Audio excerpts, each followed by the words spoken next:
Hello, I'm Leemon Baird. And I'm Mance Harmon, and we are the co-founders of Hedera Hashgraph. So welcome to the inaugural edition of First Principles. Many of you will remember that last year we announced that we were going to be starting these podcasts, and now we're finally at the stage of being able to do that. We decided to name the series First Principles. So Leemon, why the name? Why First Principles? Well, this is a series that's similar to when Mance and I just sit around and talk all the time. And the way we do it is we talk about some random topic and we try to understand it from first principles. What are the fundamental underlying ideas or principles or forces that affect this thing? And then you try to understand it. To truly understand something, you have to go down to the very bottom layer of what is the thing that makes it happen. And so we're going to do that. And we're going to talk about any topic we can think of. What is money? What is the status of AI and the future of AI? How should we colonize Mars? What are quantum computers and how do they work? Whatever we're talking about, what the impacts of these things are, we'll go down to first principles. What is at root, the basic things going on? So for this first one, we're actually doing something slightly different than maybe what will be the norm. Instead of going really deep on a given topic, we're going to start where this all started for us with Hedera Hashgraph. Back in 2017, we had a thesis. There were a list of points of friction in the market that we thought if we could address correctly, then we could help Hedera go mainstream in the market. And we believe that these points of friction were not just specific to Hedera, they were specific or the points of friction for the industry as a whole, and the industry needed to be able to address these in order for public ledgers to go mainstream. Those back then in 2017 were performance, security, stability of the public network, good governance, and then subsequently came along sustainability and being green. And in our case, I think we've checked all of those boxes with Hedera Hashgraph. Fantastic performance, best security in the market, fantastically stable platform today. Remember, back in 2017, what we saw were the layer ones all hard forking and creating chaos for anybody that was building a dApp on top. That's largely been addressed by the industry, but certainly by us. Good governance. We have the best governance in the market today, and as we've said from the beginning, we believe that ultimately governance perhaps is even more important than the technology. And then finally, sustainability and being green. And with Hashgraph, Hedera is the greenest of the platforms out there. So we thought it's time to reassess. What are the elements today of friction, the points of friction in the industry today that need to be addressed, and just update our list and then talk about those. So Leemon, what is the list? So I would say if I'm going to update it today, I would say that the important things that this industry needs to be mainstream, to take over the world, which I do think is coming, it's going to make the whole world better, is we need regulatory clarity. We need to have regulations that make sense. We need to have safety. We need to have identity, deal with user identity. The whole user experience, we definitely need to fix. And then enterprise. Those are the things. I would say those are the 5 things that make it go mainstream. It covers both industry and users. It covers both technology and regulatory and ecosystem around it. I think those are maybe the 5 things I would say today, similar to the 5 things we said back in 2017. That's what I would say. Right. Okay. So let's just deal with those individually. From a regulatory perspective, where do we stand and what's required? Okay, so we need clarity, and a lot of the parts of the world are actually giving clarity on regulations. You can't have no regulation. That would be anarchy. That would be bad. But you also can't have bad regulations. That's also bad. And then it's even worse if you don't even know what you're supposed to do and you're trying to guess what the rules are. And so the most important thing is that we shouldn't have to guess what the rules are. They should be very clear, and they should be rules that protect users and encourage the industry to grow. That's what you need. I am optimistic. There are a lot of places in the world right now where that is happening, and in the United States, I think we are going to move in this direction as well. So I think that's what we need, and it is coming. Yeah, so I would agree with that. I would say that there has been regulatory arbitrage going on now for some time. And it's interesting that the regulatory jurisdictions that are crypto-friendly have changed over time, and they continue to change. The U.S. obviously is still lagging behind, but Congress is involved, and hopefully we're on a path to getting some clarity here in the near term. So regulatory clarity, obviously, number one in terms of helping the industry to go mainstream. All right, so that's a given. Number two is safety. And Leemon, you've talked a lot about, or we've talked a lot about how most of the population assumes there is a safety net for just about everything. Yeah. So can you explain what you mean by that? Sure. If you lose your password to get into your bank account, you can somehow recover it, and you can get into your bank account. If you lose the keys to your car, a locksmith can come open it for you. If you lose the keys to your house, you can put a brick through the window. You can always somehow get your stuff. Not in this world. In the world of cryptography and tokens and so on, you lose your keys, you lose everything. You put your keys on a hard drive and it ends up in a landfill, you're going to be pawing through the landfill looking for your hard drive. This is not what people are used to. For enthusiasts, yeah, we all take this as our normal friction, we live with it, but what we really need is a world where there is always a safety net. If we want to go mainstream and have normal people holding tokens and doing transactions that involve these ledgers, we've got to have that. So decentralized recovery is what we've talked about a lot in other videos. The idea is that you have helpers that hold pieces of your secrets for you. And it's not just secrets for blockchains, it's secrets for passwords or secrets for your favorite recipe. Whatever your secrets are, you have to break them into pieces, your helpers hold the pieces, and your device talks to them every day and asks that other device, do you still have my secret? This is what we as an industry need to go mainstream. We've got to have the safety net for users. Custodians are fine, but then they go the way of FTX and you have all sorts of problems. You really need to custody your own secrets, but then you really need a backup to make sure you don't lose your own secrets. Okay, so we talked a lot about decentralized recovery. We've talked less about decentralized custody. Can you just tease apart the two? Same thing. You can have decentralized recovery where I have the secret. Say it's a key that I use to sign transactions on a blockchain or a DLT.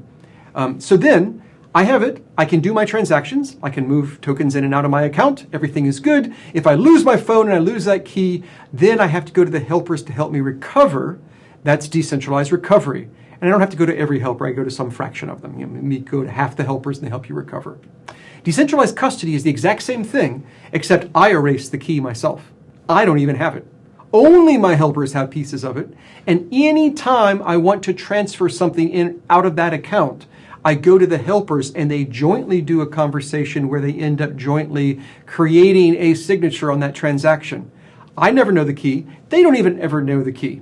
That would be the next step. So decentralized recovery will be, then phase 2 will be decentralized custody, where even I don't have the key. And it's sort of like cold storage versus hot storage. Cold storage is safer but less convenient. Hot storage is more convenient but less safe, or at least, if someone can get the key from my phone, then I'm out of luck. Right. That's all. Okay, and so there'll be a lot more coming about this, a lot more information in the coming weeks and months, correct? Sure. Right. All right, so the third one that Leemon mentioned at the beginning here was identity. It turns out that when we started all of this, back in 2014, Leemon was already working on trying to solve the problem of optimizing both performance and security in a consensus algorithm simultaneously, which led to the invention of Hashgraph. But I was in the middle of the identity world. I was working at a major identity provider and was handed the Bitcoin paper back then and was asked, can we use Bitcoin for identity solutions?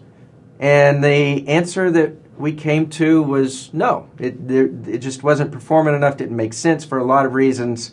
We needed something else to come up with real identity solutions that took advantage of distributed consensus or distributed trust. Okay, fast forward now to 2023, and where do we stand with identity and the need for it? Desperately needed. The industry is working on identity right now, but what you need is identity, your passport or your driver's license or whatever your identity is, needs to be something that you hold. It's on your phone. Maybe you back it up with DeRec, but you have it. And then you can use it to prove to people during transactions that you are you. So you buy an airline ticket or you buy something at the store or whatever, you get a new credit card, you prove that you are you as you're getting it. And then it needs to have the ability to, the person you're interacting with, to know if it has been revoked, if somehow you've lost your keys and you want to revoke that identity.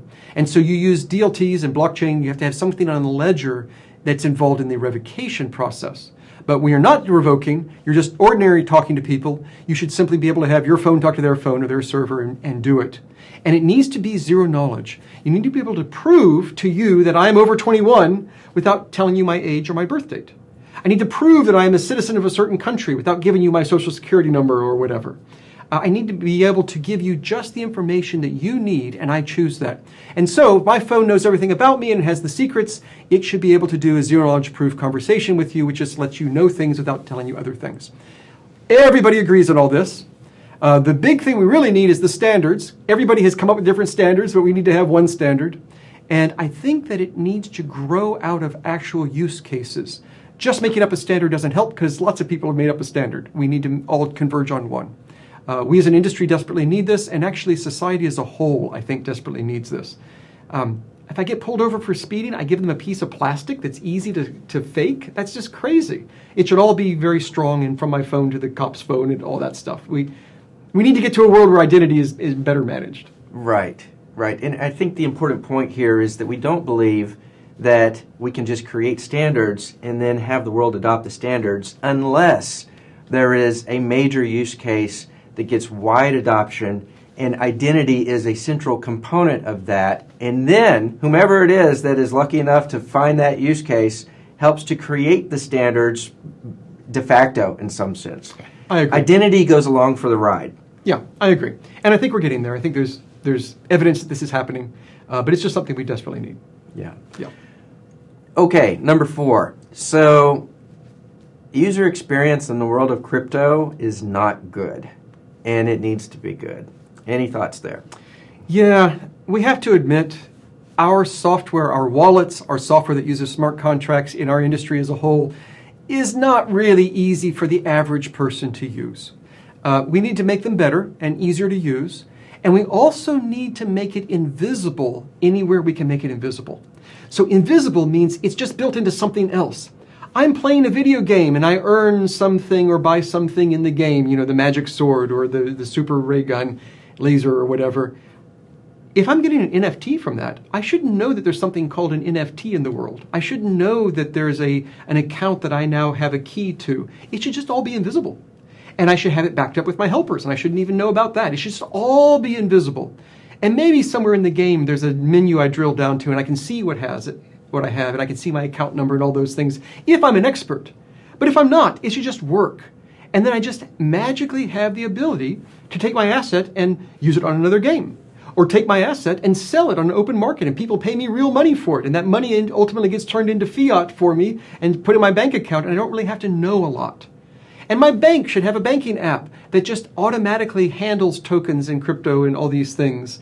That's just sort of invisibly built into it. It's like I have an account with dollars and I have an account with H-bars. It's just invisibly there. We need to have a lot of our software in the world have it built in. Ultimately, the iOS and Android need to have it built in. The operating system for the Mac and for Windows needs to have it built in. And we need to make it easy to use when you have to think about it and reduce how often you have to think about it. Right. And this primarily is concerned with customer-facing UI, it sounds like. I mean, when it comes to enterprise or applications that don't have a B2C user, a customer user, it's B2B, or maybe more correctly stated, computer-to-computer interface, then the UX is not there at all. But it's a different kind of UX. Yes, so normal UX is a consumer, it's the user experience, and we need to have either a really good UX or no UX at all. It's just built into something else and you don't even see it. For B2B, it's just two computers talking to each other, so you don't have a screen with windows. But what you do have is it needs to be easy for a business to incorporate this into their business. They should have current relationships with SaaS providers that are providing them services, and then they just check a checkbox somewhere and they're now paying for an additional service that uses this stuff. And it shouldn't be that they have to think a lot about what DLTs and ledgers and everything are. It should just be something on the menu of options you're buying from your service provider, and you get this along with it. It should be very, very easy to build. And if you really want to build your own software and add it, there should be libraries and examples and other ways like Stablecoin Studio to make it really easy to do. That's also user experience. That's user experience when the user is an enterprise. Exactly. So that leads us to the last point there, enterprise adoption, and what is the friction to achieving enterprise adoption? And you just touched on it. Well, so what we see in the industry today is if you look at some of the largest use cases out there that have gone to market, they require a patchwork of infrastructure providers that they have to somehow pull together and integrate. It's not just a layer one, it's not just a custody provider, it's a whole patchwork of various types of providers. And there are no platforms out there that create solutions or remove that friction for the enterprises to be able to go to market. So what we're seeing is that the industry is beginning to move up the stack in terms of maturing the technology stack in order to reduce time to market and reduce friction to building those solutions. We've done it here in Hedera. We've done it in a couple of ways. The first one was Guardian. Guardian is a piece of software that makes it easier to use Hedera for ESG-related applications. So you might call that an accelerator, if you will, to adoption of Hedera, in our case, for ESG. We just recently announced Stablecoin Studio. Same thing. Anybody could build a stablecoin solution that it could be hardened and you can use in a real-world context, but it would take a long time, and it's not just making API calls to our APIs for the stablecoin itself. It's a variety of infrastructure providers that have to be involved to build a full-blown hardened solution. We just recently announced Stablecoin Studio about a month ago now, where it makes it possible to reduce that time to development and deployment from months to literally a day. You could literally take what we have in the studio and deploy it and have a full-blown hardened solution that has third-party integrations already ready to go out of the box. So that is the next step in helping the industry to mature and driving mainstream adoption. And of course, we're going to be doing a lot of that, and I'm sure we'll be talking about other areas where we're doing that in the future. So what do you think? We had the original 5, and it looked like the industry and we did a good job in doing those. Now we have the new 5 that we need for true widespread adoption, where everything in the world is tokenized, everything uses ledgers for at least one part of what they're doing. How optimistic or pessimistic are you on these 5 things happening? Oh, I think it's an inevitability. What's interesting is that when we started all of this back in we actually started in 2015, but Hedera in 2017, the market as a whole is a lot bigger. What we've seen is that the tech stack has become differentiated, and now the layers in that stack, each layer in that stack, has a whole industry of competitors. So now we have consensus at the bottom, we have services running on top of consensus, then and you can see that in Hedera, and then sitting on top of that, you have an additional layer of software that maybe, we call it middleware. We can use that term in this context, that begins to reduce that friction. And there are wallet providers out there, there are custody providers out there, there are entire categories that have been developed and have large ecosystems of participants. They're all competing with one another to build out this tech stack, and the market as a whole is much larger. So, and industry, enterprise, and large consumer use cases have been going to market in an accelerated way, even in the midst of crypto winter. As we started seeing crypto winter set in 18 months ago, 2 years ago, something along those lines, what we at the same time saw were the most important use cases beginning to ramp up, and become real in a way that they hadn't been previously. So I'm very optimistic, and we're going to have a lot of these conversations to go deep into these topics in the future. I share your optimism. I see that we as an industry and the Hedera project are making great strides in all 5, and we really are going to become part of every part of society and business and education and everything around the world, because it just makes things better. You get greater speed and security and reliability, and you can disintermediate, you can enable new things that aren't possible before. I think this is all coming, and this is exciting to watch. Yeah. Cool. So just a final thought here. We're doing this as an experiment, and we hope that you enjoy it. We don't have to talk about crypto all the time. In fact, we won't. The plan is not to talk about crypto all the time. If there are specific topics that you have in mind that you think might be interesting, let us know. If you have suggestions for the forum and everything that we're doing here, please let us know that as well. So, Leemon? Yeah, this is fun. I'm looking forward to doing this more. I think this will be good. And I appreciate you all joining us for all of this. Thanks. Thank you.